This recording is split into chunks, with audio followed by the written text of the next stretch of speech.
কথাই তাকে অনেকে বলতে,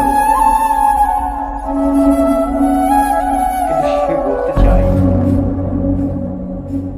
আমি তো একটি মানুষ, আমার তো সাধ জাগে এই সমাজে, এই সংসারে স্বামী সন্তান বেঁচে থাকতে। কিন্তু পারে না। সবাই আমাকে চিৎকার করে ঘৃণা করে।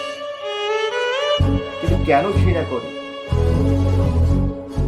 আমিও তো মানুষ, আমার এই কর্মের কিন্তু কর্মের জন্য কে দায়ী?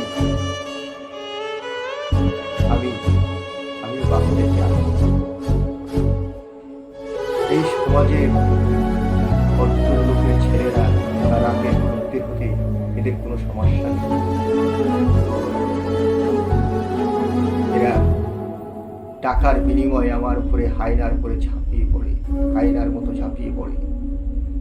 তখন আমার মনে মনে চিৎকার করতে ইচ্ছে করে, আমি মনে মনে কাঁদি আর বলি, এ আল্লাহ, তুমি আমাকে বাঁচাও, তুমি আমাকে এই নর্দমা থেকে রক্ষা করো। কিন্তু আমার এই আকুতির কারো কানে পৌঁছে না। এই সমাজের সবাই জ্ঞান দিতে পারে, সবাই উপদেশ দিতে পারে, মোল্লা পুরোহিত সবাই ধর্মের বাণী শোনাতে পারে, কিন্তু আশ্রয় দিতে কেউ পারে না।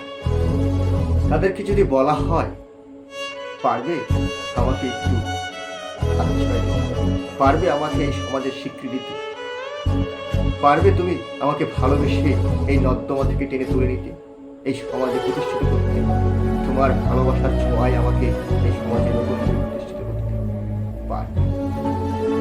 আমি জানি তুমি তা পারবে।